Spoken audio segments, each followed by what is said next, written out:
Messieurs les membres du bureau, honorables parlementaires, conformément aux prescriptions de la Constitution, je me présente devant vous, accompagné du cabinet ministériel, pour soumettre à votre ratification la déclaration de politique générale de mon gouvernement. Je me prête d'autant plus volontiers à cet exercice qu'il me donne, pour la première fois, à titre de chef de gouvernement, l'occasion de m'adresser à votre Assemblée et, à travers elle, à toute la nation. Ma présence dans cette enceinte dépasse largement le cadre d'une dynamique politique touchant l'action gouvernementale. En effet, les événements qui ont marqué la première semaine du mois de juillet écoulé, causant, entre autres, la démission de mon prédécesseur, resteront pour longtemps gravés dans la mémoire de tous les Haïtiens. Je voudrais d'entrée de jeu saisir cette occasion pour certifier que le message de frustration et de colère de la population exprimé durant ces 3 journées a été bien compris et je profite d'ailleurs de cette opportunité pour renouveler ma sympathie et mes sentiments de solidarité envers les victimes directes et indirectes de toute catégorie sociale. Le président de la République, son Excellence Jovenel Moïse, devant la manifestation exceptionnelle de cette crise systémique, s'est attelé, durant près de 3 semaines, à consulter un large éventail de secteurs de la société haïtienne afin de déterminer, en plus de la recherche d'un Premier ministre, les voies et moyens devant permettre de reconstruire le tissu social et remembrer l'économie nationale. Ne nous leurrons pas. La fracture sociale est profonde, voire alarmante. Seule une prise de conscience collective peut nous sauver. Elle nous permettra de la réédition de 1803, résultant de la geste historique de solidarité entre 2 classes pour l'édification d'une terre de dignité et de liberté. Permettez-moi de remercier le chef de l'État qui, suite à ces consultations sectorielles et à celles spécifiques prévues par la Constitution avec les présidents des 2 chambres du Parlement, a bien voulu faire le choix de ma personne pour conduire les actions d'un gouvernement inclusif. Je saurais me mettre à la hauteur de cette délicate et difficile mission. Honorable sénateur, moi c'est un ancien candidat pour poste président pays. Moi c'est un face candidat Jovenel Moïse qui vient président jodi. Mais jodi, li relève pour me venir accompagner parce que nous sommes 2 démocrates qui veulent porter changement pour le pays d'Haïti. Nous mettons force nous ensemble pour porter la vie meilleure pour tout le peuple. Nous marchons dans tout le coin pays d'Haïti. Pendant que j'étais candidat, moi, moyen, juste dans zo, misère et désespoir peuple ça. Je dis, aucun Haïtien, pas quoi autorité dans le pays capable de résoudre le problème. Ni changer conditions de la vie, qui c'est droit fondamental chaque citoyen, chaque citoyenne. Jeunesse nous a tellement pas opportunité, la Kaili, puis gros rêve li jodia, c'est quitter famille, même petite li, pour la chercher la vie meilleure, on l'autre côté. Danger bête, féroce, dans le bois, dans de l'eau, humiliation avec Freddy, pas de décourager.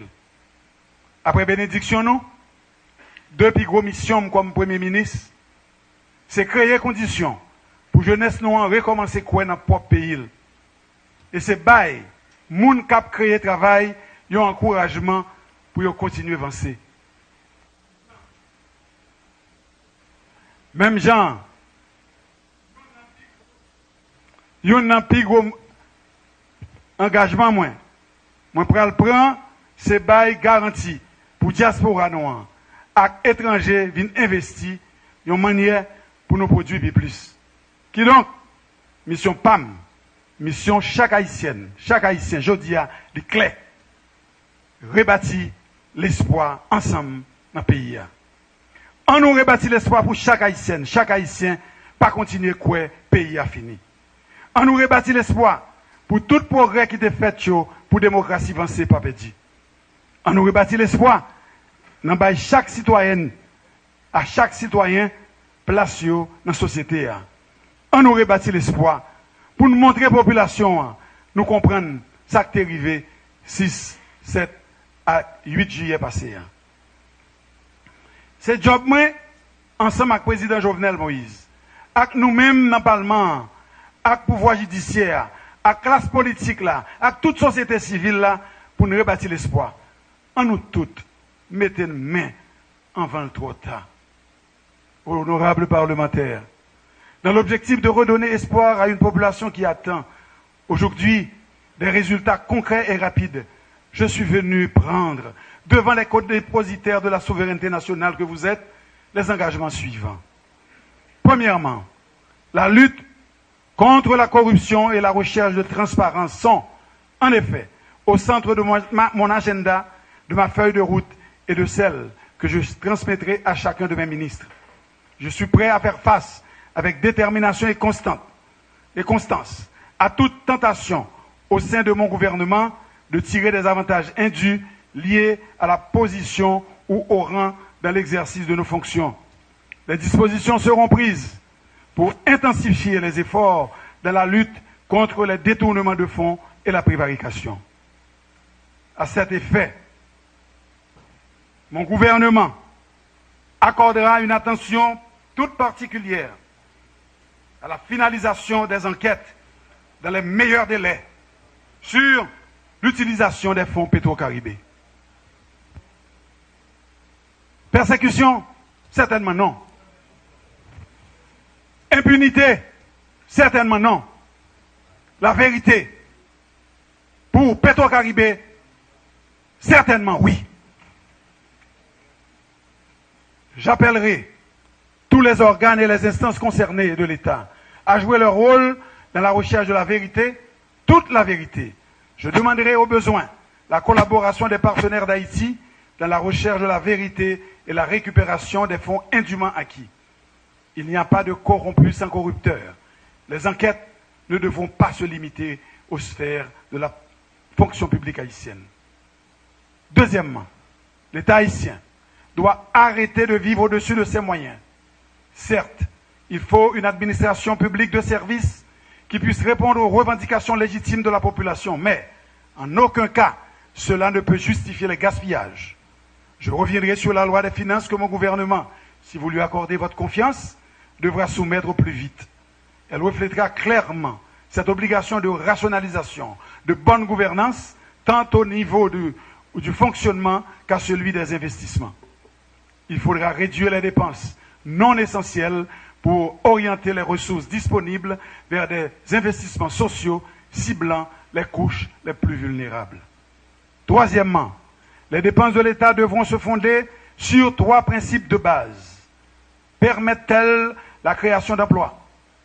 Aident-elles à l'augmentation de la production nationale?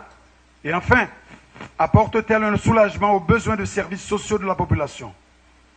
À court terme, et tant que les indicateurs de notre économie ne montrent de signes de rémission, rien d'autre ne devrait retenir notre attention. Quatrièmement, par l'ouverture d'un dialogue franc avec les partenaires sociaux, il devra être mis en place, au-delà des mesures urgentes d'accompagnement des couches les plus vulnérables, un véritable paquet social allant d'une réévaluation des salaires jusqu'à la mise en place d'une fiscalité plus juste et plus équitable. Cet exercice sera fait en consultation avec des acteurs de la société civile, du secteur des affaires, des syndicats. Dialogue et participation seront les maîtres mots de mon administration. Finalement, je m'engage à intensifier le dialogue et poursuivre les négociations en cours avec nos partenaires de la communauté internationale dans la dignité, avec cohérence et pragmatisme. Haïti aura besoin, pendant encore une longue période, de ce partenariat qui, malheureusement, n'a pas su produire tous les fruits escomptés.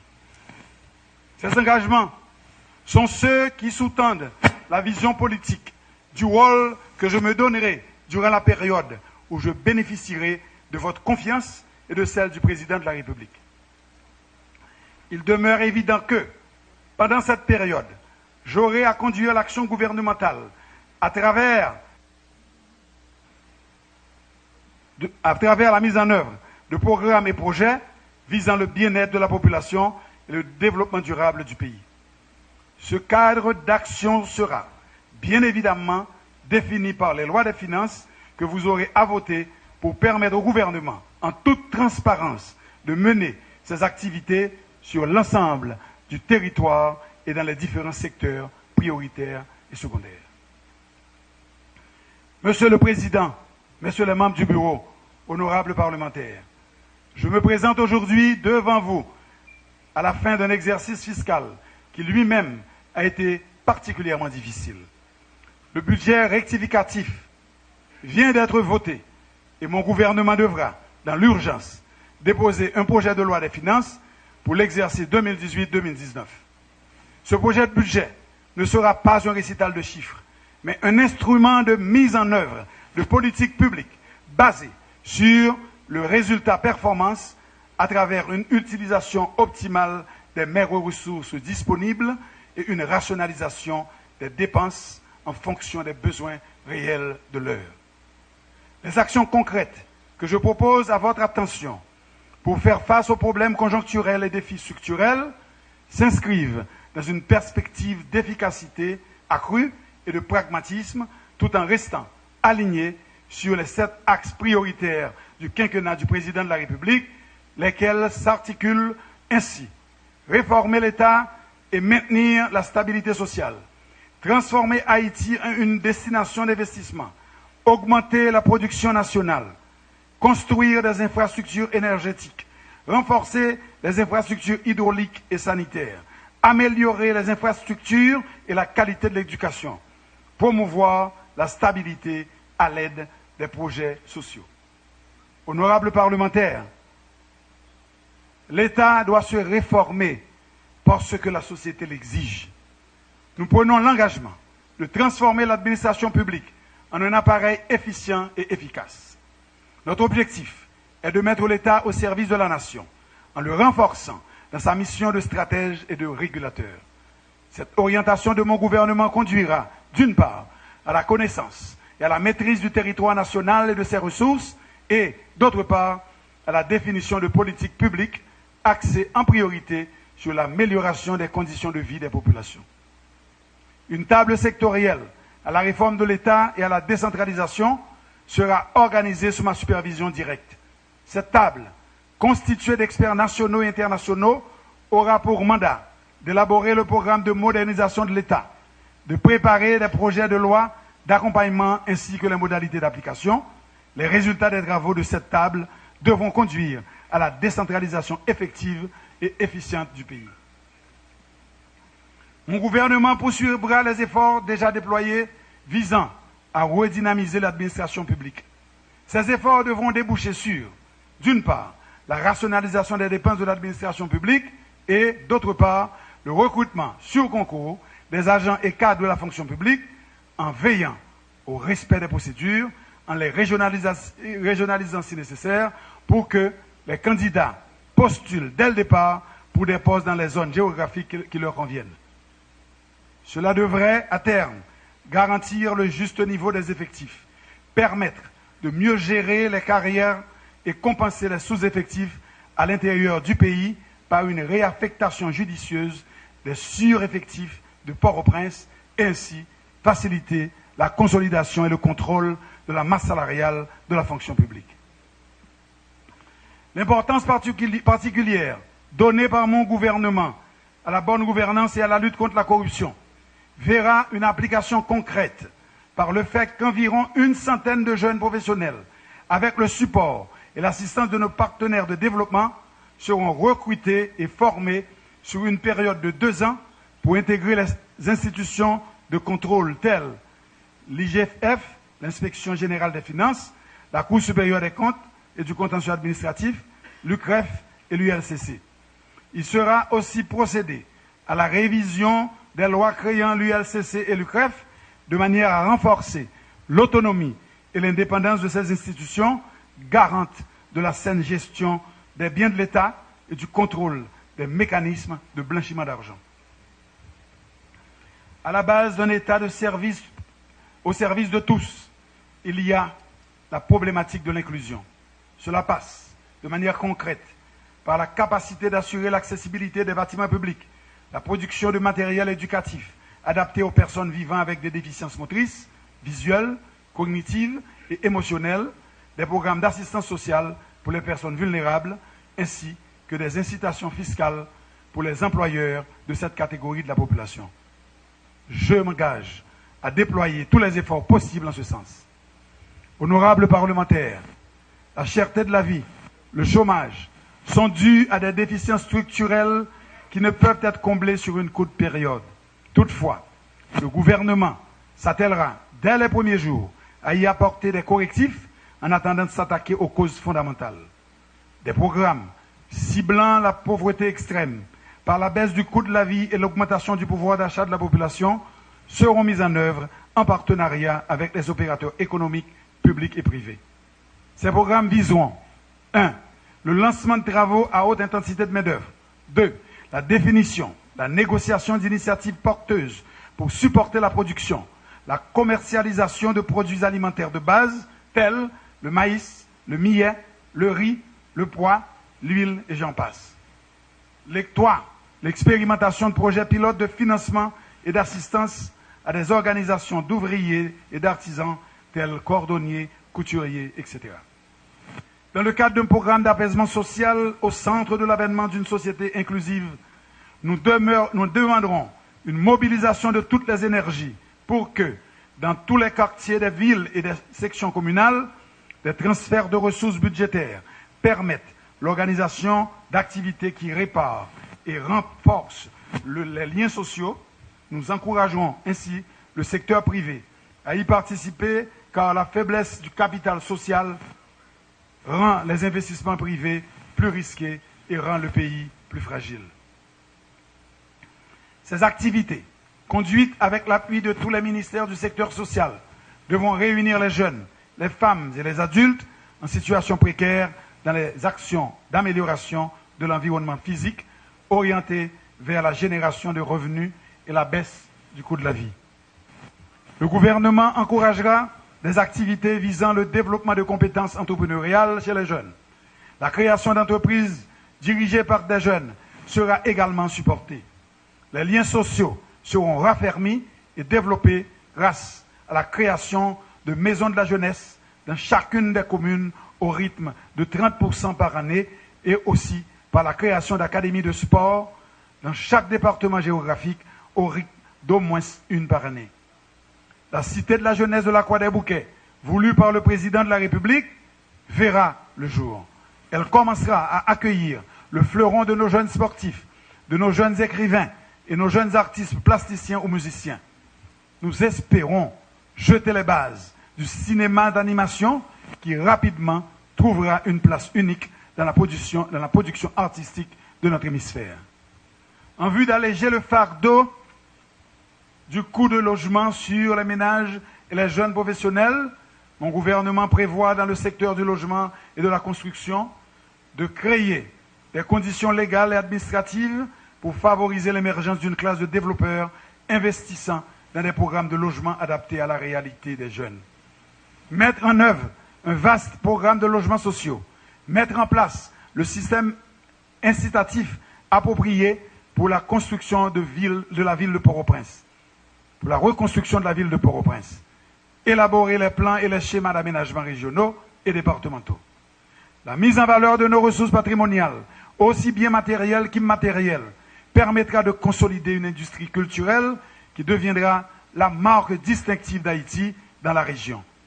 La restauration des sites, des forts, permettra une reconquête environnementale qui s'appuie sur le dynamisme des jeunes de chacune des communes concernées, ainsi que sur l'accompagnement des établissements scolaires et des municipalités. Cette reconquête bénéficiera de l'infrastructure de la stratégie de la caravane du changement, assurant ainsi une intégration optimale des interventions de divers secteurs. Au cours de cette approche, on retrouve une imbrication de l'économique, du culturel et du politique. Honorables parlementaires, le gouvernement que j'aurai l'honneur de diriger accordera une place particulière à la promotion de la création artistique et au développement culturel. L'État a le devoir sacré d'encadrer nos artistes. S'y engager proactivement, c'est octroyer véritablement ce rôle pionnier à la culture dans le développement économique de notre pays. Avec nos modestes ressources et l'assistance de nos partenaires internationaux, nous allons nous mettre à l'œuvre pour réaménager les équipements culturels et en construire d'autres. Permettez que je mette l'emphase sur pays, car Port-au-Prince ne saurait représenter Haïti. Naguère, nos lycées servaient de pépinière aux grands orchestres du pays.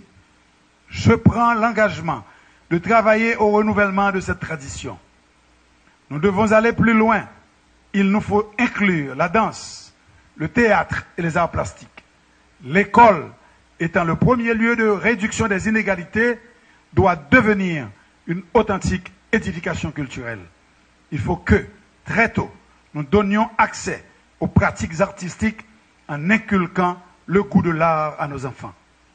Permettez-moi d'évoquer le temps où Haïti, à travers sa culture, brillait de tous ses feux. Le temps où toutes nos délégations, petites ou grandes, se faisaient accompagner à l'extérieur d'artistes haïtiens.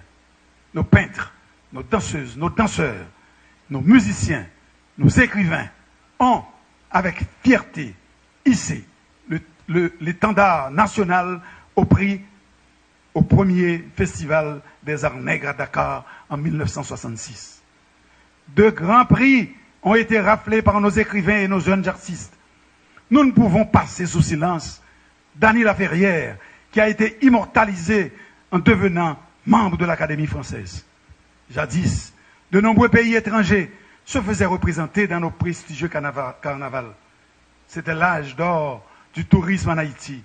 Il est bien temps de reconquérir notre place. De plus, notre culture doit pouvoir favoriser l'épanouissement d'un sentiment d'appartenance à notre cher Haïti. Notre culture, cette culture haïtienne, chère à nous tous, dernier rempart dans la préservation de notre identité. Notre culture, dis-je, devra continuer à jouer le rôle du laborieux mais impeccable tisserand de nos liens sociaux. À ce compte, nos grands artistes, nos producteurs de renom surtout, doivent faire l'objet, enfin, de considérations spéciales de l'État. Monsieur le Président, Madame, Messieurs les honorables membres du Sénat, le système éducatif national est caractérisé principalement par une offre scolaire globale insuffisante par rapport à la demande sociale d'éducation. En effet, suivant les résultats de l'enquête scolaire 2015-2016, le système éducatif haïtien compte dans son ensemble près de 20 000 institutions scolaires, dont 85% sont des écoles du secteur non public. Parmi les institutions dénombrées, 60% intègrent l'éducation préscolaire, 95% dispensent l'enseignement fondamental et seulement 20% des écoles offrent l'enseignement secondaire. On a dénombré dans le système près de 4,5 millions d'élèves, dont les 74% se trouvent au niveau de l'enseignement fondamental. L'éducation préscolaire compte 17% des effectifs et le secondaire n'en compte que 9%. Aussi, mon gouvernement interviendra-t-il sur deux niveaux. Un premier niveau qui se concentrera sur la gouvernance du secteur et le développement d'infrastructures éducatives permettant un double mouvement d'accroissement de l'efficacité organisationnelle et d'augmentation du parc scolaire public. Conformément aux engagements pris par son Excellence Jovenel Moïse, président de la République, il s'agira d'accroître l'offre d'éducation par la construction de nouvelles salles de classe et la réhabilitation d'une centaine d'écoles environ, surtout en milieu rural, particulièrement dans les sections communales déficitaires. Ces nouvelles salles de classe devront permettre à terme de prendre en charge de manière durable 500 000 enfants que nous n'étions pas capables de retenir dans le système éducatif. Un second niveau d'intervention se concentrera sur l'amélioration de la qualité dans tous les secteurs et sous-secteurs. Dans un souci de pertinence et de contribution efficace à l'insertion socio-professionnelle des jeunes. Rappelons que l'éducation est l'affaire de tous, non pas celle du ministère chargé de l'éducation. Comme le répète à l'envi un vieux dicton africain, il faut un village pour élever un enfant. Ici, plus qu'ailleurs, devra s'exercer le principe de la solidarité et de l'action gouvernementale. Tous, nous sommes conviés à relever ce défi séculaire, une éducation de qualité pour tous les jeunes haïtiens et toutes les jeunes haïtiennes au préscolaire, à l'école fondamentale, au secondaire, dans les centres de formation professionnelle et dans les institutions d'enseignement supérieur. Notre administration veillera à ce que la formation civique des Haïtiens et Haïtiennes soit prise en compte dès la petite enfance. Elle devra s'assurer que les jeunes sachent lire, comprendre les mathématiques et maîtriser la science et la technologie. De plus, le gouvernement veillera à la création de 10 académies d'excellence en vue de constituer très tôt les compétences dont le pays a besoin. Ces académies accueilleront dans les internats les élèves les plus performants de chaque département. Au plan de l'enseignement supérieur, les classes propédeutiques faciliteront dans tous les départements l'accès à un enseignement supérieur de qualité qui répondra par des cycles courts et des cycles longs aux besoins de chaque région. L'augmentation de l'offre scolaire et l'amélioration de la qualité de l'éducation constituent deux grands défis de la prochaine administration devant permettre aux jeunes Haïtiens de bien s'insérer dans le XXIe siècle. Un siècle dominé par le savoir et les technologies. Honorables parlementaires, une attention particulière sera portée de manière transversale sur l'équité de genre. La seconde majorité la plus importante du pays après les jeunes aura notre constante attention. Le principe des 30% édicté par notre Constitution devra être scrupuleusement appliqué dans toutes nos décisions. Il ne suffira pas de veiller uniquement à l'aspect quantitatif. Il faudra également veiller à l'aspect qualitatif de la question. Dans tous les domaines, il faudra promouvoir l'excellence pour les filles et les femmes du pays en les distinguant et en les accompagnant. Je tiens d'ailleurs, encore une fois, à rendre hommage aux vaillantes joueuses de la sélection féminine U20. Distingués membres du Parlement, dirigeants de partis politiques, conjuguons nos efforts pour que le profil de cette Assemblée ressemble un peu plus au pays réel. Œuvrons pour la parité de genre dans toutes les sphères de la représentation nationale. Cependant, il est une question encore plus brûlante que celle de la représentation, c'est celle des violences troublantes et inacceptables faites aux filles et aux femmes. Je veillerai à ce que la lutte contre les violences faites aux filles et aux femmes soit l'affaire de tous. La violence liée au genre doit être traitée dans toutes ses dimensions. Je m'engage, et j'engage tout le gouvernement, par devant vous, à la garder au devant de la scène et à tout mettre en œuvre pour que les choses changent, tant dans la perception que dans la réalité.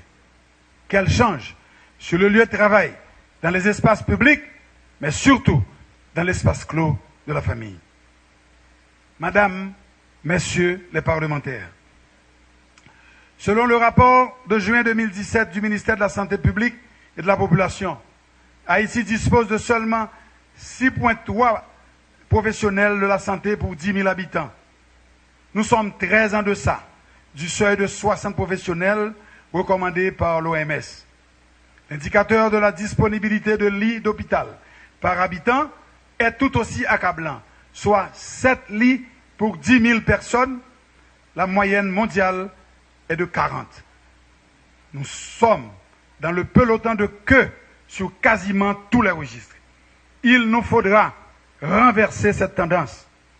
Nous devons travailler à améliorer la situation afin d'atteindre, dans un délai raisonnable, le niveau des standards régionaux, sinon internationaux. S'il est vrai que mon gouvernement se propose de corriger et d'innover, Il devra ainsi respecter les engagements pris en 2015 en matière d'objectifs de développement durable. À cet égard, je prendrai les mesures concrètes pour favoriser l'accès de tous aux soins de santé. Il n'est pas normal qu'une jeune mère puisse mourir à l'accouchement dans notre pays en ce 21e siècle parce qu'elle n'a pas accès aux soins de santé ou qu'un jeune enfant abandonne l'école à cause de l'appauvrissement de sa famille du fait des dépenses de santé ou encore qu'un adulte souffre d'une maladie non transmissible comme l'hypertension artérielle ou le diabète et ne puisse bénéficier d'un traitement adéquat. Reconstruire l'espoir, c'est oser dire la vérité. La vérité sur les causes sous-jacentes aux problèmes qui provoquent les difficultés de l'État à respecter l'exigence constitutionnelle de garantir la santé à tous les Haïtiens. Les problèmes sont d'ordre structurel. La précarité des ressources de l'État constitue un handicap majeur dans l'offre qualitative et quantitative des soins de santé adéquats à la population. Reconstruire l'espoir, c'est rassurer les Haïtiens et les Haïtiennes par rapport à l'engagement d'atteindre la couverture sanitaire universelle. Il reste évident qu'une citoyenne et un citoyen en bonne santé pourront mieux accéder aux opportunités de formation et d'emploi et par là sortir du cercle vicieux de la pauvreté et contribuer à une croissance économique inclusive. Tout comme les investissements dans l'éducation, l'amélioration du système de santé est un investissement dans le développement humain durable de notre pays. Le président de la République, Jovenel Moïse, a inscrit parmi les axes prioritaires de son administration le lancement d'un vaste programme de réforme du système de santé, des services hospitaliers et la mise en place d'un système d'assurance médicale universel et conséquemment une commission présidentielle a été mise en place. Les deux principales priorités du secteur pour les prochaines années sont 1. Des soins de santé primaires disponibles sur toute l'étendue du territoire. 2. Une réforme du système de santé et des services hospitaliers. Ainsi, en fonction des disponibilités budgétaires, le programme de construction et de fonctionnement des centres communautaires sera au cœur de la stratégie de mon gouvernement. Par ailleurs, les efforts se concentreront sur le bon fonctionnement des centres de référence qui, dans certains cas, sont dans un état déplorable et indigne de leur catégorisation. La disponibilité des ambulances sur tout le territoire fera également l'objet d'une attention soutenue. De même, la question de la mise en place d'un système d'assurance santé sera une priorité sur toute l'étendue du territoire.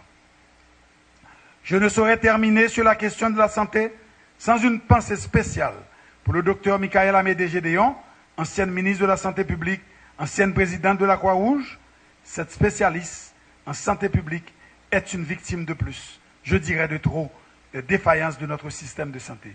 Je salue sa mémoire. Honorables parlementaires, en ce qui concerne l'accès à l'eau de qualité, pour garantir l'accès à ce bien incontournable et fondamental, le gouvernement compte 1. Récupérer et traiter efficacement les eaux de ruissellement de manière à les utiliser efficacement pour améliorer la disponibilité en eau potable pour tout le pays. 2. Poursuivre les travaux de renforcement des capacités de la Direction nationale de l'eau potable et de l'assainissement d'INEPA pour améliorer la distribution de l'eau potable à travers le pays. 3. Rénover le système de distribution dans divers centres urbains et construire des réseaux dans les zones récemment occupées par les résidences ou les entreprises. 4. Améliorer l'accès à l'eau potable dans les zones rurales. À cet effet, j'encourage le Parlement à voter le projet de loi créant l'Institut national des ressources hydriques. Honorables parlementaires, face aux grands défis actuels, j'ai la ferme conviction que la diaspora haïtienne constitue un atout de taille. Elle fait partie du présent et certainement de l'avenir d'Haïti. La diaspora est comme l'espace de deux réservoirs de ressources pour Haïti. Un réservoir de ressources financières et un réservoir de ressources humaines. L'implication systématique, profonde de la diaspora dans les actions de développement d'Haïti peut être un raccourci majeur. Elle aidera notamment à reconstituer une classe moyenne viable, prospère et agissante. Mon gouvernement soumettra un pacte afin de consigner dans les lois les obligations d'Haïti envers sa diaspora et vice-versa. Un pacte donc pour inscrire dans les textes de loi et sans détour juridique les droits de la diaspora dans la marge des choses haïtiennes et les devoirs qu'implique la manifestation de ces droits. Un pacte pour faire de la diaspora un espace de consultation important au même titre que les grands regroupements au sein de la société haïtienne mère. Il est temps que cesse l'ère de la politique saisonnière faite de coups de chapeau à la diaspora, de déclarations élogieuses. Il est temps que naissent de nouvelles pratiques reposant sur une réelle politique d'intégration, sur des acquis constitutionnels reconnaissant en tout et partout les droits inaliénables de nos frères et sœurs de la diaspora au statut intégral, authentique de citoyens à part entière. Nous envisagerons la possibilité pour qu'à terme, les Haïtiens vivant à l'étranger puissent voter à l'occasion des élections nationales. Honorables parlementaires, la question migratoire revêt une importance capitale pour l'administration Moïse Séan. De nos jours, la problématique de la migration est caractérisée par 3 éléments principaux. L'absence de documents, l'absence de réglementation dans les déplacements de population internes et externes, les difficultés à rejoindre la communauté nationale, accès aux services, représentation extérieure ou protection. L'administration Moïse Séan compte intervenir sur la question migratoire par le biais des actions suivantes. 1. Mettre en œuvre des politiques incitant les jeunes à rester chez eux, aussi bien au niveau des provinces qu'au niveau national. 2. Élaborer et mettre en place des politiques permettant de rentabiliser la migration du point de vue culturel, économique et social. 3. Veiller à ce que les droits de nos populations émigrées soient respectés. 4. Renforcer les structures d'accueil pour ceux qui seraient rapatriés et déportés. 5. Prendre toutes les mesures adéquates pour la surveillance et le contrôle des déportés sur le territoire national. 6. Et enfin, négocier fermement les conditions de rapatriement forcé de nos ressortissants dans le respect des règles internationales. Honorables parlementaires, une nouvelle donne politique se dessine sur l'échiquier international depuis la fin de la guerre froide en 1991. Les spécialistes en relations internationales prédisent que le monde bipolaire des années 45-90 sera, tôt ou tard, remplacé par un monde multipolaire dominé par 3 ou 5 grandes puissances mondiales. Des pays à économie émergente tels le Brésil, la Russie, l'Inde, la Chine et l'Afrique du Sud, appelés BRICS, sont pressentis pour faire partie de ce nouveau club qui assurera, entre autres, le leadership mondial.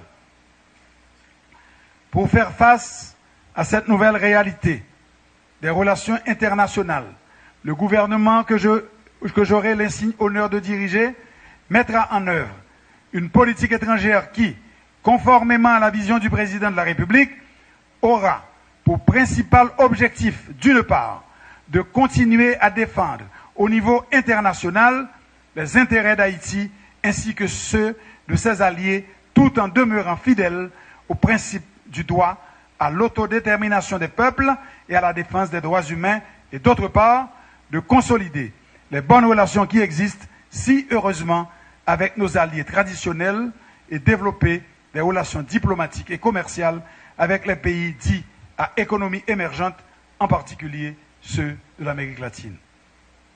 Cette politique étrangère aura également pour tâche de mener une diplomatie de service au développement socio-économique, de la promotion des investissements privés en Haïti et de la recherche de nouveaux marchés pour nos exportations et nos PME intéressées à écouler leurs produits à l'étranger.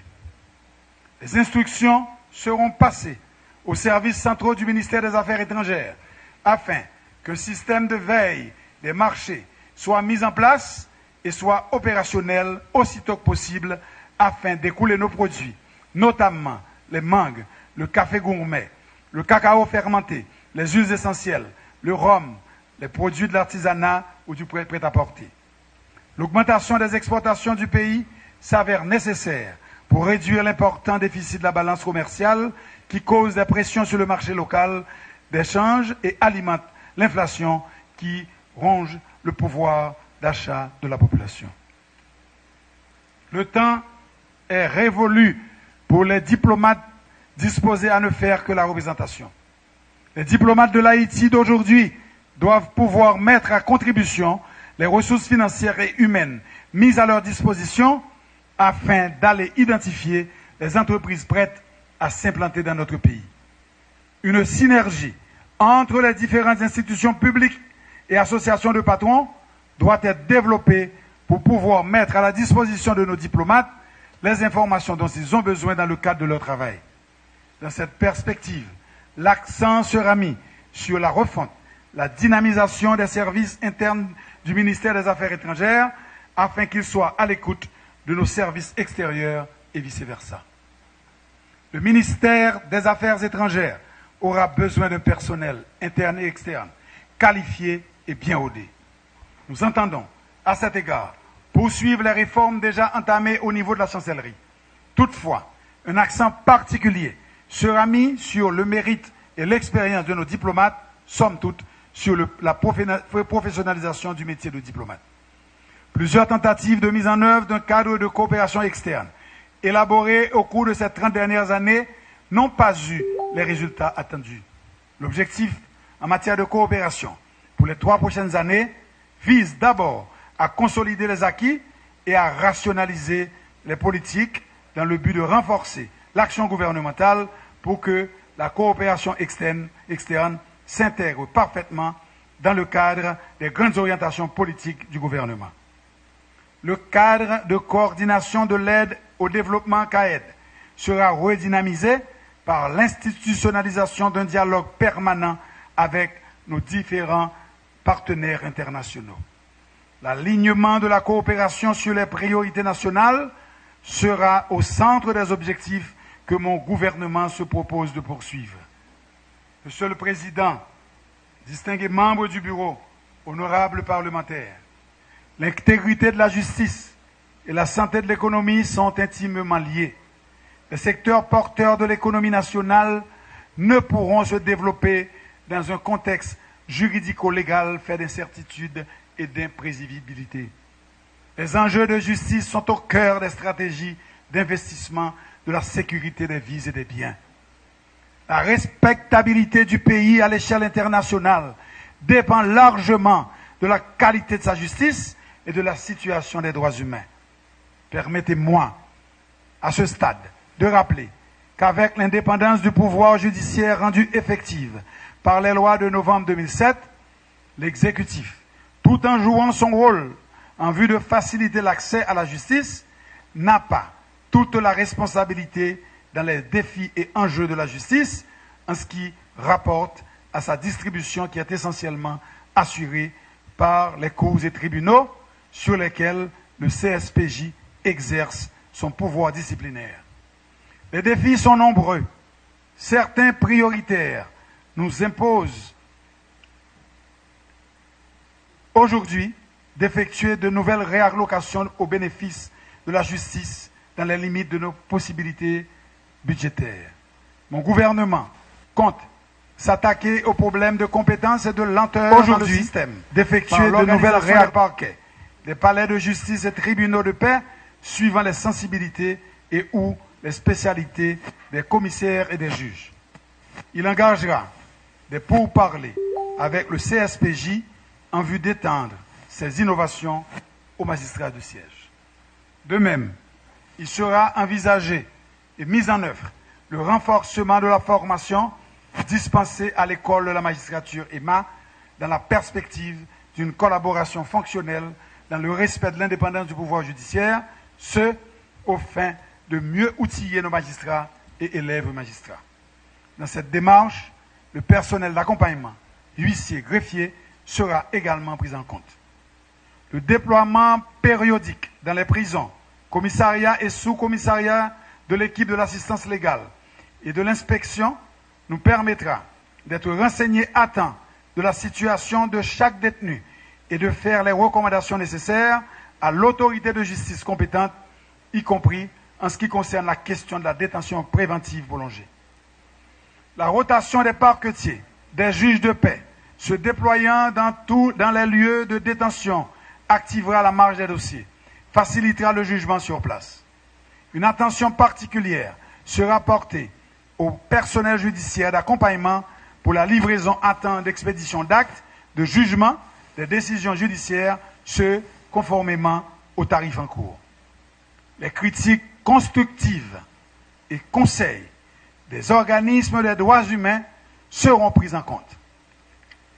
Monsieur le Président, distingués membres du Bureau, honorables parlementaires, il n'y aura aucune tolérance pour les spoliateurs, les accapareurs de biens fonciers et les imposteurs de tout poil. Outre la commission présidentielle mise sur pied contre les spoliateurs, que mon gouvernement entend bien entendu soutenir, l'appui aux barreaux, aux cours et tribunaux pour éradiquer l'imposture et les raquettes sera manifeste. Tout en saluant les efforts déployés par le Parlement pour doter le pays de nouveaux codes pénal et de procédure pénale, ainsi que le projet de loi portant création, organisation et fonctionnement du Conseil de l'assistance légale, actuellement en deuxième lecture à la Chambre basse, le gouvernement ne compte pas s'arrêter à ces réformes du système judiciaire. Nous comptons nous pencher sur la vétusté des différents textes de loi afin de les adapter à la mouvance juridique nationale et internationale. Le respect de la règle de droit sera notre leitmotiv. Honorables parlementaires, la police nationale d'Haïti, PNH, auxiliaire de la justice, n'a pas encore atteint le niveau souhaité et nécessaire pour couvrir tout le territoire national. Je veillerai à ce que ces objectifs quantitatifs soient atteints dans les meilleurs délais possibles, mais surtout, je m'assurerai que les exigences de qualité, d'impartialité et de professionnalisme soient respectées. Je suis conscient, à l'instar du chef de l'État, de la dimension de cette politique publique comme vecteur de l'investissement. Je crois surtout que la population a besoin d'être rassurée sur la capacité et la volonté de nos forces de sécurité de garantir la paix publique.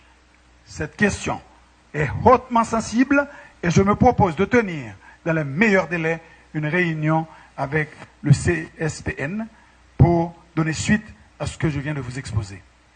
En harmonie avec les instructions du président de la République, nous nous proposons d'œuvrer dans le sens d'une amélioration qualitative de la condition policière. Aux problèmes d'effectifs et de fonctionnement se sont greffés dans le corps policier des frustrations nées des satisfactions multiples, les unes aussi légitimes que les autres. Nos policiers peuvent être assurés que leurs préoccupations légitimes seront considérées avec justesse, empathie, dévouement et reconnaissance. Nous pas qu'à quitter la police qui gagne sécurité dans la police vive dans les conditions que l'IA. Nous devons prendre toute disposition pour nous satisfaire aux revendications policières. La qualité du travail d'un policier et d'une policière est la résultante combinée de leur niveau de professionnalisme, des moyens mis à leur disposition et du traitement qui leur est donné.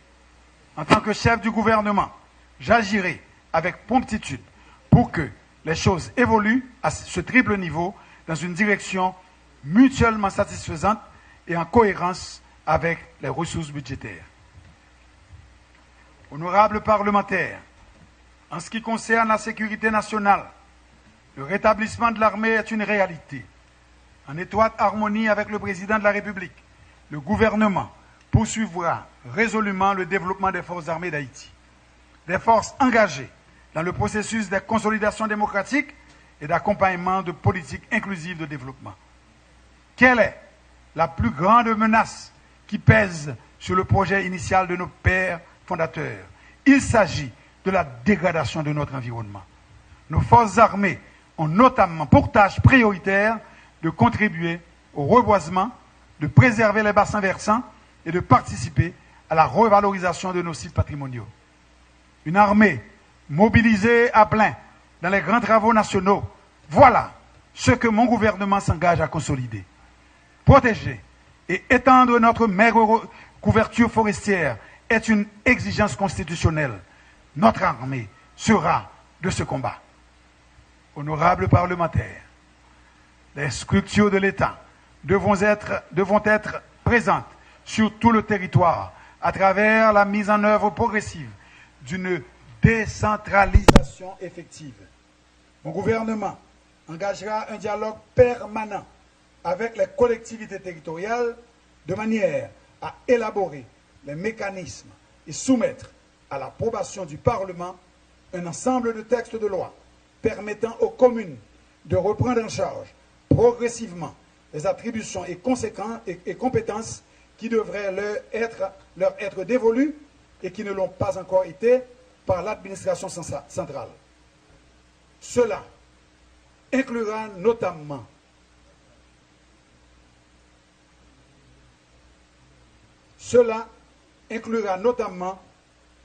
un renforcement institutionnel, juridique et financier des gouvernements locaux.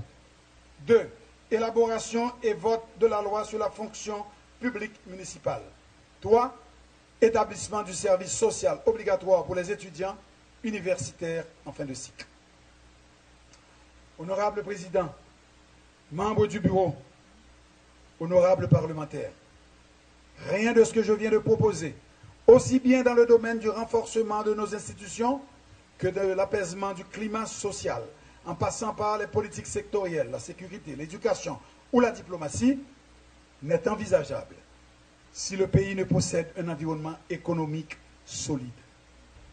La capacité de l'État de se donner les moyens pour mener à bien ces initiatives est directement liée à la création suffisante de richesses.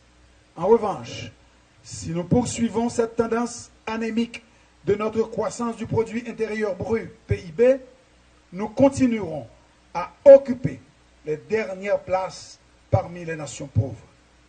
Nous n'aurons jamais, pour conduire en toute autonomie les actions du changement et aboutir à des résultats probants pour notre population.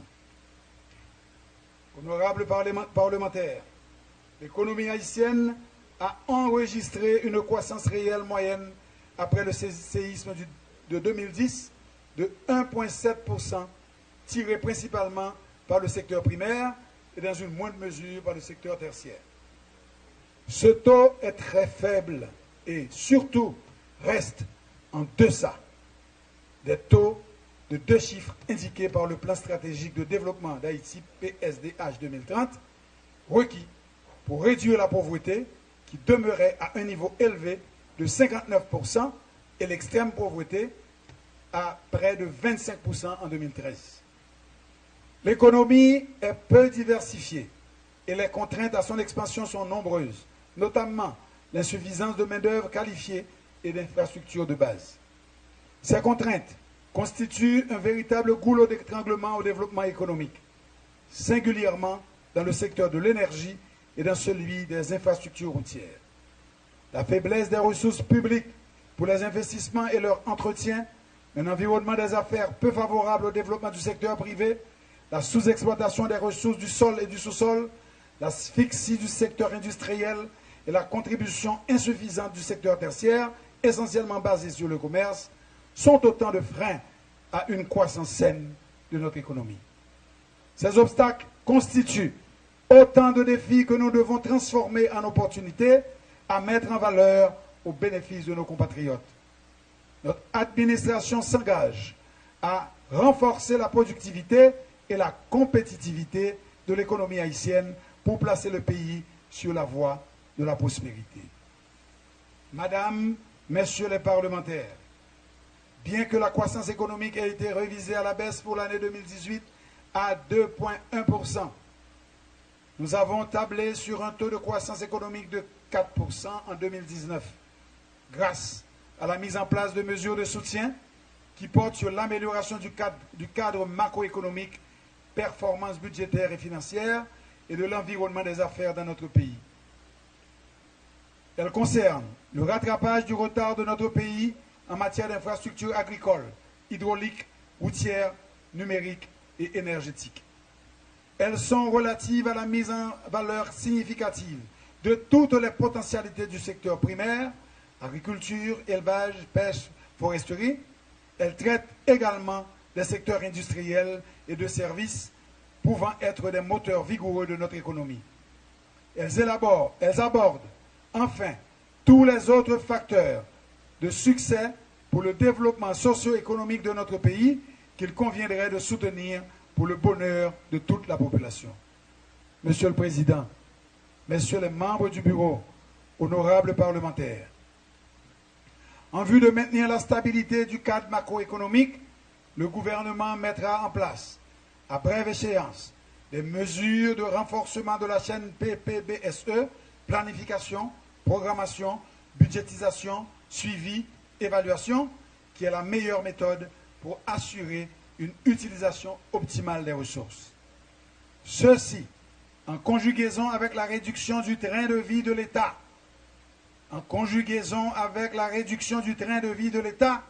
et la rationalisation des dépenses qui devront permettre d'améliorer la gestion de la trésorerie et la qualité de la dépense publique, notamment des investissements.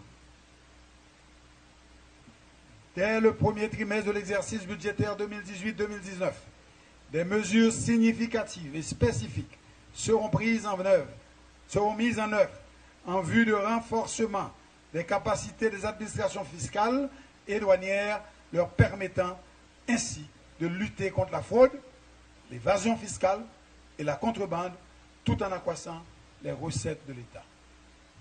D'ici la fin de l'année fiscale 2018-2019, nous soumettrons à la sanction du Parlement un projet de réforme fiscale et douanière qui, sur les 3 prochaines années, devra nous permettre d'améliorer la pression fiscale tout en luttant contre la contrebande et la concurrence déloyale. Nous devons pouvoir nous ouvrir aux nouvelles formes et alternatives de financement avec l'approfondissement du marché financier, utilisant de nouveaux produits, les bons de la diaspora, le partenariat public-privé dans la réalisation des infrastructures, tout en ayant une bonne capacité d'adéquation de la soutenabilité de la dette d'une part et de l'acquisition de capacités de financement d'autre part. Mon gouvernement, dans ce domaine comme ailleurs, sera soucieux de restaurer notre capacité à identifier nos priorités, de définir nos moyens d'intervention et de travailler avec nos partenaires pour aller dans le sens de nos intérêts, conformément à la volonté exprimée par son Excellence Jovenel Moïse, président de la République. Il s'agit d'affirmer et d'agir en tant qu'État souverain qui entend conduire lui-même sa politique économique de façon responsable. Nous poursuivrons les efforts engagés pour maintenir les réformes au niveau des finances publiques, conformément aux engagements pris vis-à-vis de nos partenaires financiers. Ces réformes, qui visent notamment le renforcement des capacités de contrôle et de la planification des directions du budget et du Trésor, devront aussi, en toute transparence, permettre la mobilisation des ressources et la rationalisation des dépenses en mettant en place un cadre macroéconomique sain et stable nécessaire à la bonne conduite de notre développement. La stabilité macroéconomique est une condition nécessaire pour garantir les investissements privés, nationaux et internationaux devant conduire à la création d'emplois et de richesses. Monsieur le Président, honorables parlementaires, la performance économique est également fonction du pilotage et celui-ci ne peut être efficace si nous ne disposons pas d'informations fiables sur les secteurs économiques et sur la population. La croissance accélérée du PIB nécessite la construction d'une économie moderne, s'appuyant sur les instruments de modélisation et de prospective basés sur des statistiques fiables et à jour. À cet effet, les efforts seront axés sur la finalisation du processus de recensement de la population au niveau national, pouvant aider à la réorganisation et au renforcement des structures de planification et de gestion de développement, le suivi, évaluation des politiques, programmes et projets, l'élaboration d'une stratégie nationale d'aménagement du territoire et des stratégies régionales en lien avec la politique des villes ou la révision de la politique nationale de la population.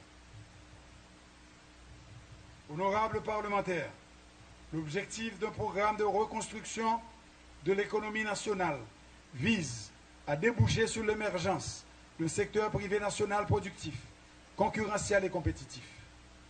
Il a été maintes fois affirmé que c'est d'abord sur le secteur privé et sur le dynamisme de ses agents que repose la responsabilité d'assurer un développement suffisant et soutenu. Le gouvernement devra créer et maintenir des conditions plus favorables à l'éclosion et au développement d'initiatives privées, locales et étrangères, sans pour autant sacrifier ses objectifs de justice sociale et de gardien des intérêts collectifs. Il devra redéfinir son cadre d'intervention en mettant en place des programmes visant à 1. Réhabiliter et moderniser les structures et infrastructures existantes. 2. Favoriser le développement de secteurs clés de l'économie nationale. Le gouvernement travaillera à lever les contraintes fondamentales dont se plaignent les investisseurs et mettra en place les conditions favorables au développement du secteur privé formel avec l'élaboration et la mise en œuvre d'un programme d'urgence d'appui aux 10 secteurs. Des mesures spécifiques viseront les petits et moyens entrepreneurs sur l'ensemble du territoire. Toutes les réformes nécessaires, convenues avec les acteurs du secteur privé, seront mises en œuvre. Réduction des coûts, soutien aux filières porteuses, investissement. Nous poursuivrons le dialogue instauré avec eux pour qu'ils puissent mieux jouer leur rôle de moteur de l'économie. Par ailleurs, nous inciterons le secteur privé non formel à se formaliser. Nous rendrons accessibles, dans la mesure du possible, les informations sur les marchés publics au moins 6 mois à l'avance afin de permettre à certaines PME, notamment dans les provinces, de se positionner. Nous soutiendrons la dynamisation et le développement des coopératives de production et encouragerons la recherche et le développement d'entreprises technologiques à travers un ou plusieurs incubateurs.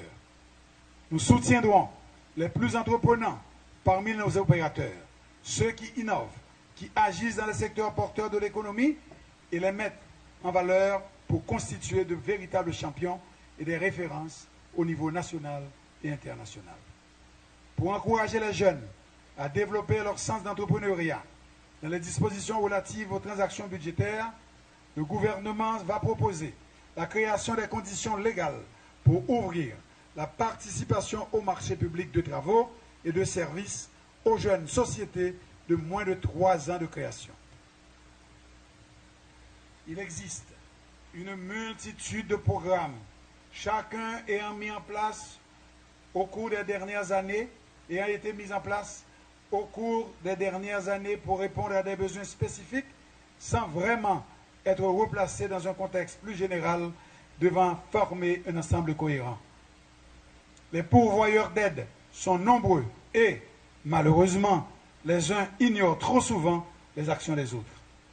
Le gouvernement, à travers le ministère de l'économie et des finances, le ministère du commerce et de l'industrie et celui de la planification de la coopération externe, devra négocier et favoriser la mise en place de programmes d'aide et d'investissement en tenant compte des caractéristiques de l'économie haïtienne et des facteurs susceptibles d'ancrer le développement du pays dans le durable. Honorables parlementaires, le tourisme représente aujourd'hui la principale industrie des pays de la Caraïbe. Il s'agit d'un secteur économique important, aussi bien en termes d'emploi qu'en valeur ajoutée. Le gouvernement appuiera sa stratégie de relance du secteur touristique sur les avantages comparatifs qu'offre le pays en cette matière. Haïti se distingue des autres destinations des Caraïbes par sa culture originale faite de composantes variées. De plus, elle bénéficie d'une position géographique privilégiée, d'une histoire et de milieux naturels exceptionnels. Il s'agira de renforcer les pouvoirs de l'autorité nationale du tourisme en lui donnant les moyens institutionnels, organisationnels et financiers lui permettant d'atteindre les objectifs de relance du secteur. Les infrastructures de formation existantes en hôtellerie seront renforcées et multipliées afin qu'elles répondent adéquatement aux nécessités actuelles et aux exigences professionnelles et techniques du secteur. Nous pensons à la création d'un institut du tourisme et de l'hôtellerie, pourvu d'un centre de consultation en gestion touristique dont la mission consistera en l'apport d'une aide technique à la PME touristique. Nous devons renforcer les avantages compétitifs du pays pour rendre la chaîne de valeur plus fluide dans le secteur touristique à travers des maillons plus solides. L'investissement dans le secteur touristique devra être facilité, d'une part, par la normalisation des procédures et une meilleure cohésion des institutions publiques concernées, et d'autre part, l'amélioration du cadre réglementaire incitatif à l'investissement touristique. Toujours sur le plan de la facilitation de l'investissement, un programme de crédit touristique sera mis en œuvre.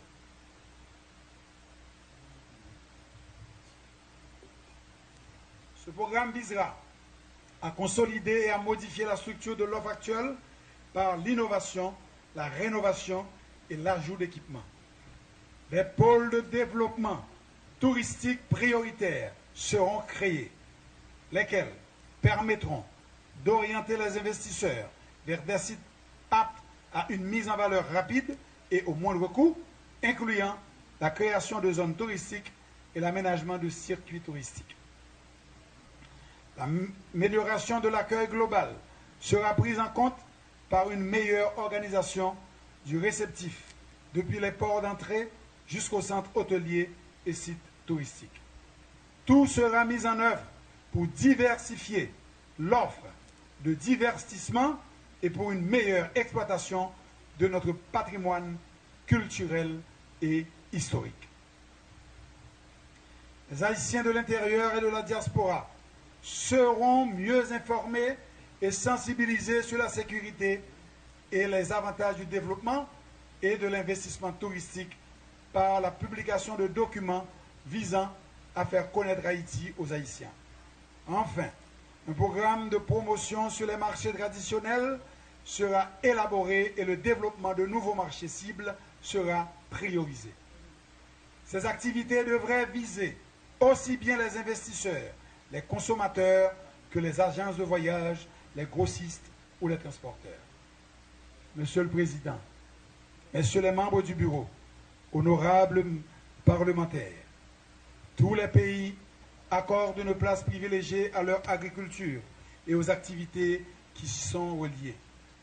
Haïti étant un pays où plus de 50% de la population vit des produits de la terre, il existe, au-delà de considérations stratégiques ou démographiques, des domaines inexploités, capables d'accroître notre production agricole et de contribuer du même coup à corriger certains grands déséquilibres de l'économie nationale par l'amélioration de la balance commerciale et une baisse de chômage.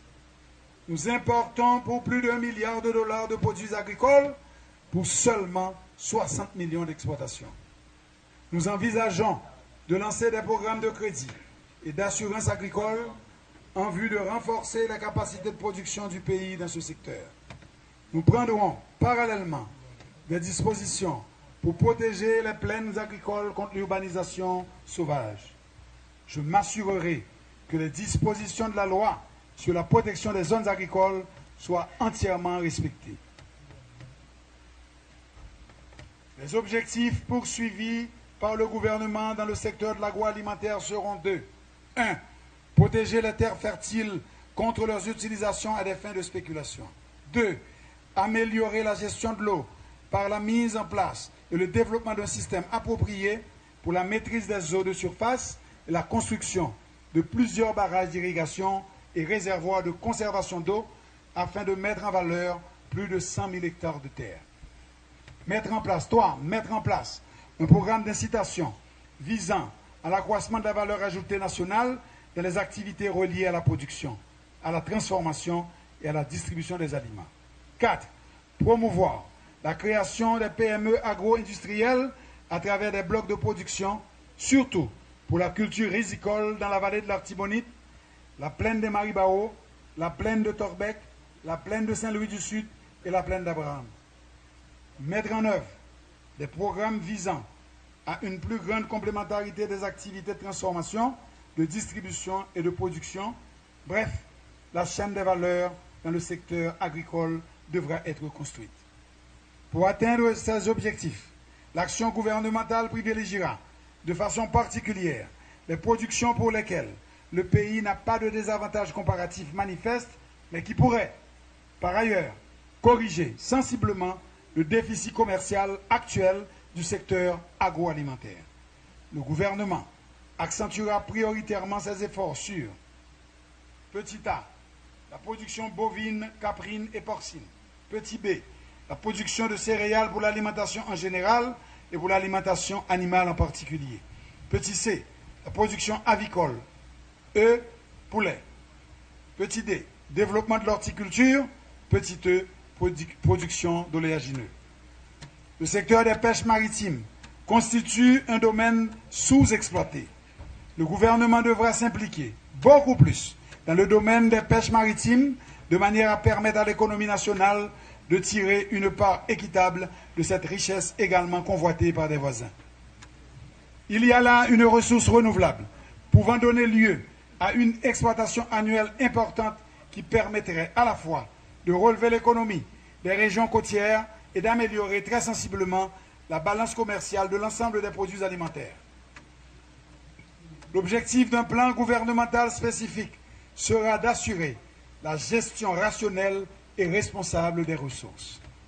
Cela permettra d'arriver à une augmentation des captures totales sur mer et à la création d'emplois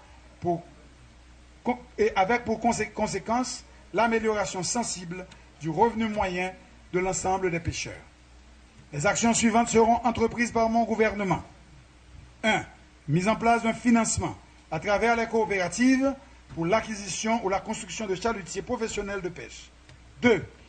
Mise sur pied de programmes de formation dans le domaine de l'administration, de la navigation, de la capture du poisson, de la direction d'équipement et de l'entretien des bateaux et des engins de pêche. 3. L'adoption d'une législation sur la pêche de façon à freiner le gaspillage des ressources disponibles. 4. Négociation et financement de programmes visant à la création et à la localisation d'usines de transformation dans les centres de pêche et à la conteneurisation du poisson. 5. Promotion de produits de la mer auprès des établissements publics et parapublics et de la population en général. Étiquetage des produits haïtiens. 6. Poursuite, intensification et financement des programmes de culture de poissons d'eau douce, de crevettes et autres crustacés. 7. Établissement de villages de pêcheurs dotés de matériel et d'équipements de conservation des produits de pêche.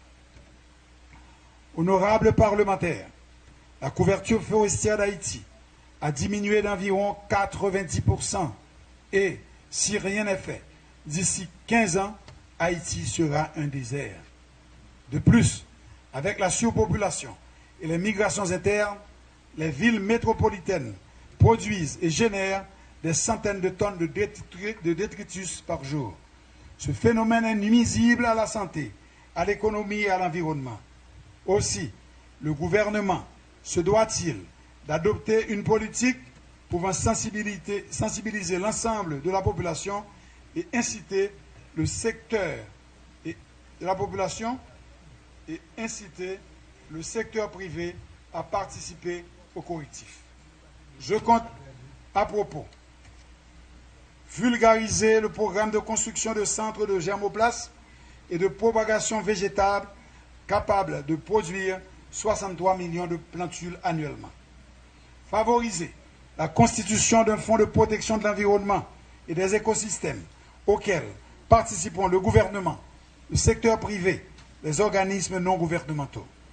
Mettre en place des programmes visant à favoriser la création de forêts privées. Mettre en place des politiques favorisant la création d'usines de transformation et de recyclage d'immondices. Lancer des programmes d'éducation et de sensibilisation des jeunes aux problèmes de l'environnement et de l'écologie. Créer des centres ou musées régionaux pour la protection de la faune et de la flore marine à partir de fonds spécifiques et de programmes conjoints des secteurs privés et publics. Au cours du premier trimestre du prochain exercice fiscal, le gouvernement renforcera le système de gestion des résidus solides et, en accord avec les municipalités, entreprendra un programme de gestion des immondices. De même, des discussions seront conduites avec des municipalités et les partenaires du secteur privé de manière à mettre en place un programme zéro plastique. La disponibilité des ressources minérales et la présence de substances minérales assure une sécurité d'approvisionnement en matières premières et constitue souvent un pilier économique central. Compte tenu des potentialités du pays en ressources minières, le gouvernement devra vulgariser et favoriser les études de recherche et l'exploitation des sites de minerais. À cette fin, le gouvernement compte réorganiser le bureau des mines et créer un organisme autonome chargé de la recherche et de la vulgarisation des sites avec une participation de cet office dans des sociétés d'exploitation.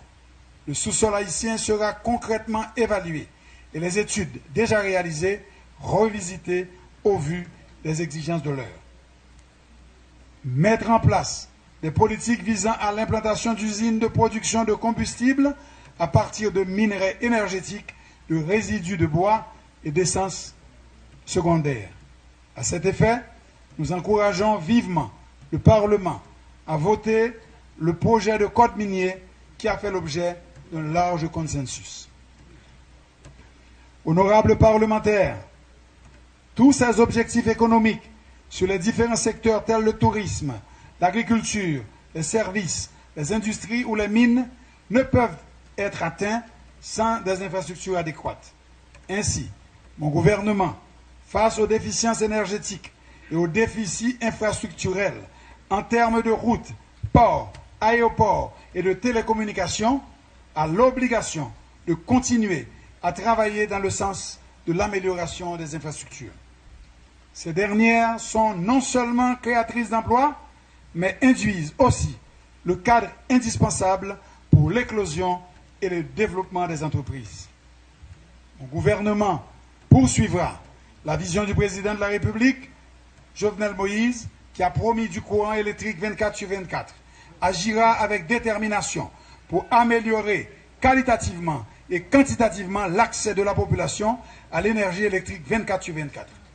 Ce projet énergétique phare du président de la République mobilisera toute notre attention. Un modèle développé à base de micro-réseaux exploitant des ressources renouvelables, hydrauliques, solaires, biomasse, éoliennes, en parallèle avec la production thermique. Dans certains cas, des coopératives d'électricité seront établies. Dans d'autres, la collaboration avec le secteur privé, sous la surveillance de l'Autorité nationale de régulation du secteur de l'énergie ANARCE, visera à assurer une fourniture de services contrôlés, de qualité standard et surtout disponible de manière régulière. Dans nos grandes villes, nous allons aider l'immense population d'usagers informels d'électricité à devenir des clients légitimes et en droit à un service de qualité, protégeant les vies et les biens et ayant droit au suivi de leurs doléances. Pour ce faire, notre approche sera communautaire et technologique. Le premier cycle des appels à manifestation d'intérêt vient d'être bouclé. Les appels d'offres seront lancés bientôt.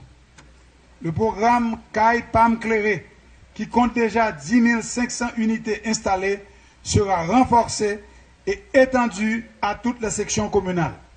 Une attention spéciale sera portée aux zones rurales à habitat dispersé. Un système de crédit permettra l'acquisition de petits équipements individuels ou l'organisation de la fourniture à partir de batteries rechargeables en un point central. Les besoins énergétiques de l'industrie agricole, avec toute l'attention qu'ils méritent, ne seront pas négligés et feront l'objet d'un programme spécial. Les besoins de l'industrie et du commerce, moteurs de la croissance économique tant recherchée, seront aussi pris en compte avec toute l'attention qu'ils méritent. La priorité sera accordée à la gestion commerciale de l'EDH et sa capacité de générer ses propres fonds. À partir d'une meilleure application des technologies de l'information et de la communication, le DH améliorera ses processus de facturation et de recouvrement. Elle investira aussi temps et effort dans le développement d'une gestion financière saine. Ainsi, elle prendra alors elle-même en charge les transformations technologiques nécessaires pour fournir une électricité de bien meilleure qualité et à meilleur prix à sa clientèle, incitant ainsi à l'investissement privé et à la création d'emplois. Monsieur le Président, honorables parlementaires, au niveau des infrastructures routières, portuaires et aéroportuaires, nous allons poursuivre la politique de construction et de réhabilitation des infrastructures routières du pays, initiée par le Président de la République à travers la caravane du changement. La construction et la réhabilitation des infrastructures routières et urbaines vont être un levier que nous allons mettre à profit dans le cadre de notre stratégie de promotion des entreprises locales et de la création d'emplois au bénéfice de la population à la recherche d'un revenu décent. L'entretien du réseau routier a fait l'objet de très peu de considération par le passé. Nous le regrettons, car des ressources importantes ont été consacrées à la réhabilitation de ces tronçons au détriment de la construction. D'autres tronçons nécessaires au désenclavement de certaines villes.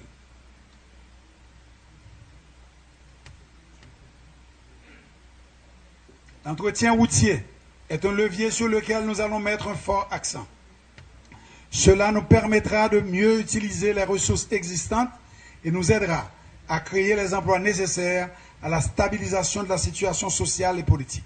Dans ce cadre, mon gouvernement va accorder une attention spéciale au fonds d'entretien routier, le FER.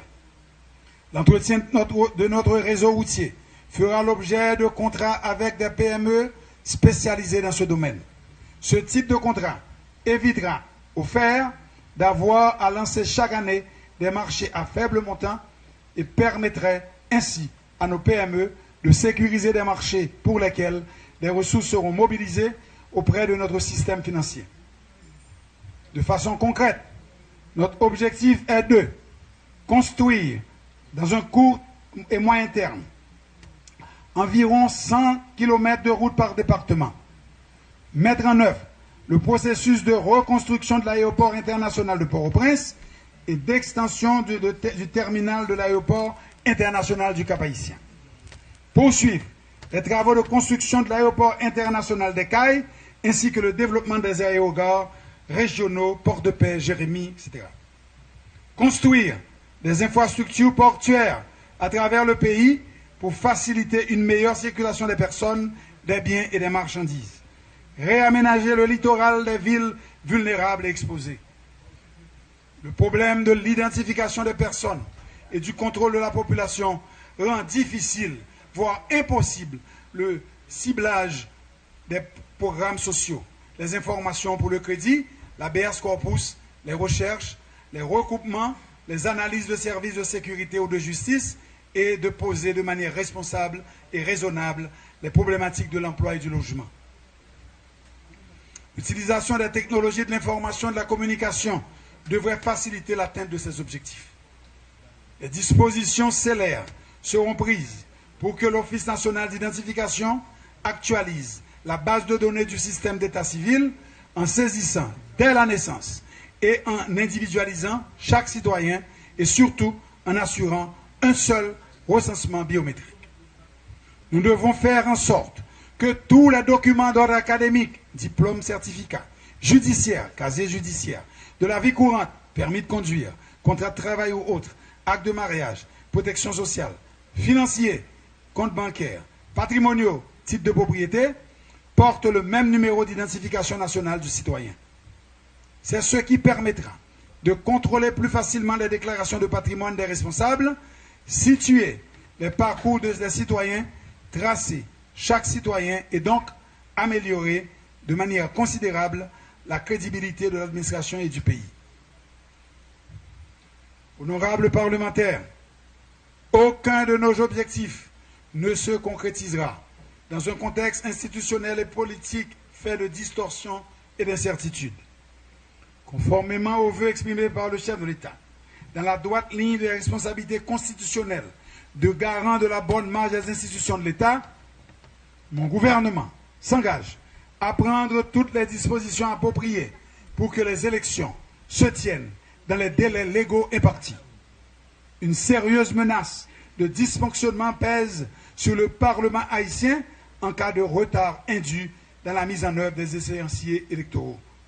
Nous nous engageons solennellement par devant la nation et par devant cette auguste assemblée, expression de la volonté et de la souveraineté populaire, à tout entreprendre dans le cadre de nos prérogatives, à mobiliser les ressources locales nécessaires et à solliciter l'accompagnement international là où un tel partenariat se révélerait indispensable pour que le Parlement affiche complet dans son fonctionnement régulier au mois de janvier 2020. Les élections prévues par la Constitution et la loi électorale auront lieu à la date convenue. Aucun prétexte ne sera ni donné ni admis. Pas bien route, pas bois, élection quand même en octobre 2019. Sur proposition du CEP, le décret électoral du 2 mars 2015, réexaminé, sera soumis au Parlement aux fins de modification en vue de sa transformation en une loi électorale. Des procédures devront être établies aux fins d'épurer méthodiquement et régulièrement la base des données d'identification de l'ONU. Ce sera pour nous un chantier prioritaire afin d'arriver à terme à des élections qui reflètent la réalité socio-démographique du pays. En tant qu'État, Haïti devra se doter de moyens technologiques et financiers en vue de la modernisation de son système électoral.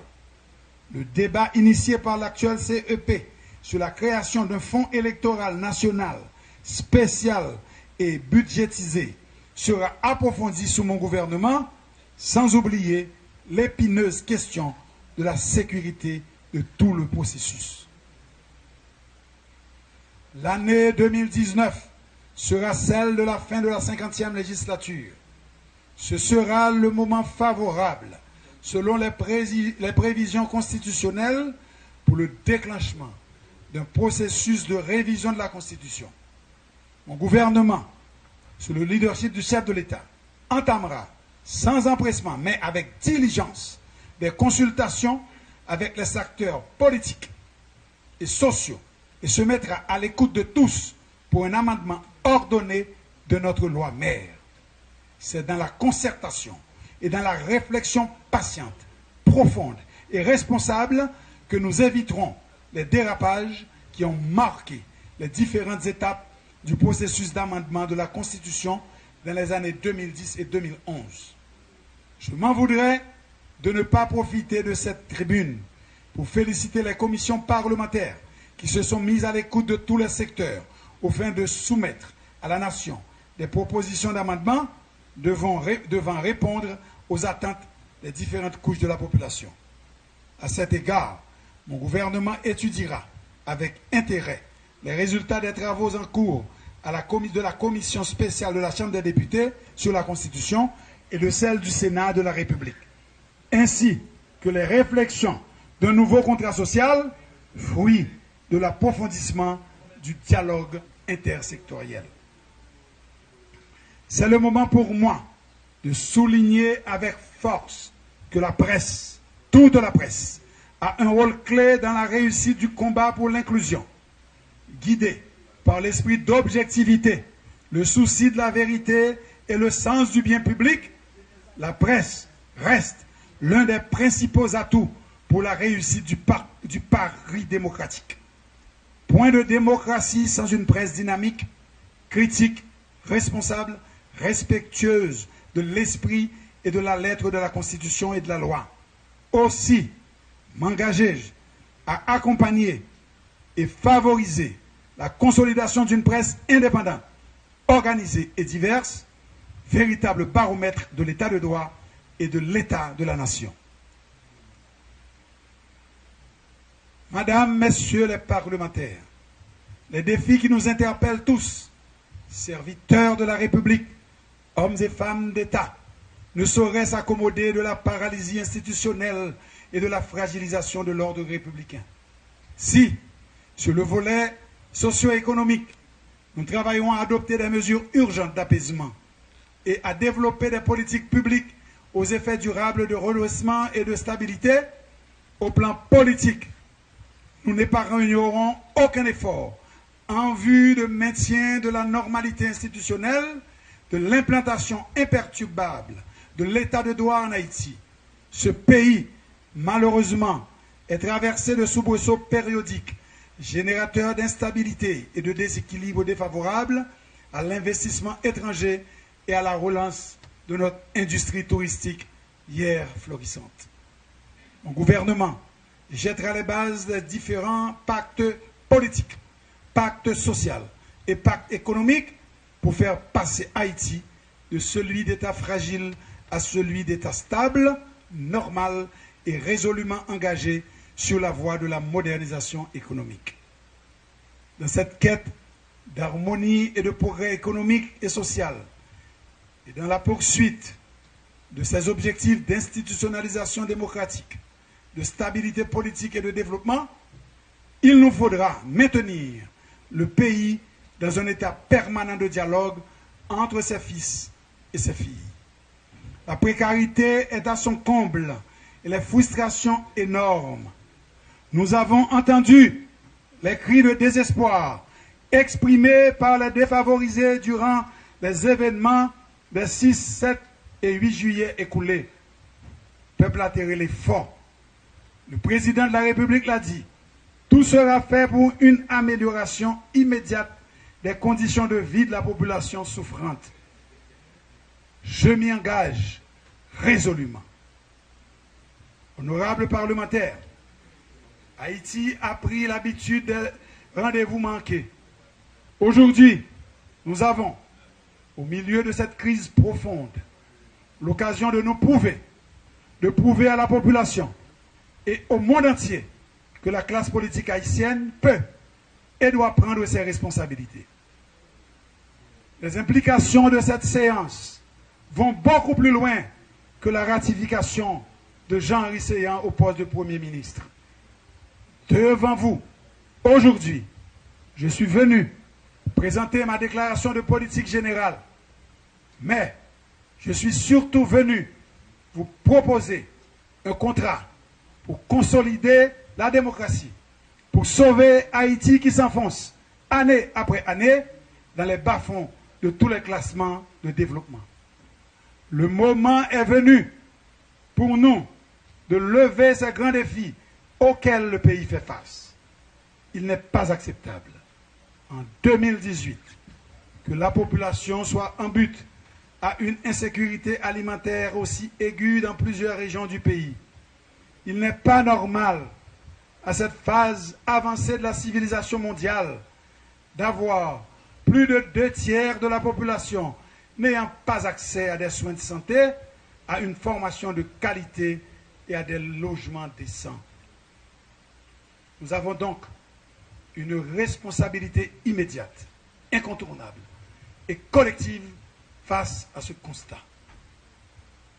C'est le moment plus que jamais pour nous de marquer une rupture pour que nos villes et nos campagnes puissent se remembrer. Une rupture dans nos rapports conflictuels, dans nos clivages, dans les guerres de clans, dans les politiques du haut de toi que je m'y mette, dans les mauvaises pratiques, les mauvaises attitudes, dans l'irrespect et l'oubli de l'autre. Ma déclaration de politique générale est donc plus qu'un simple énoncé. C'est surtout un cri de ralliement citoyen pour l'œuvre collective et solidaire de rédemption nationale. avec le support du président de la République et votre accompagnement, honorable parlementaire, je dis, je répète, moi, je suis prêt. Je suis prêt pour cette grande mission historique qui est la nôtre. Tous ensemble, vive Haïti, nous allons vaincre. Merci.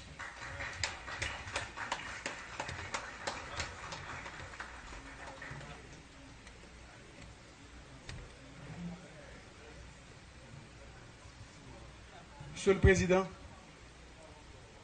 j'ai l'honneur de déposer sur votre bureau un exemplaire de l'énoncé de ma déclaration de politique générale pour laquelle, conformément à l'article 158 de la Constitution, je sollicite de cette auguste Assemblée un vote de confiance. Je vous prie de m'en donner acte.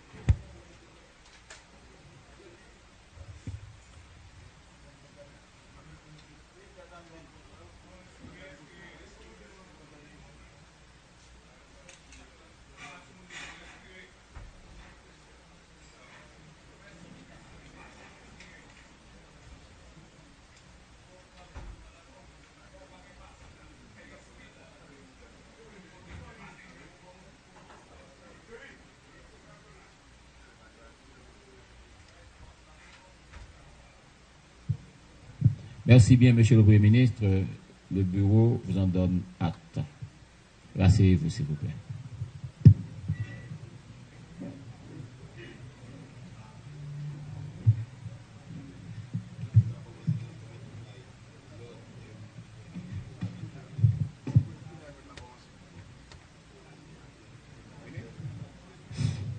Venez.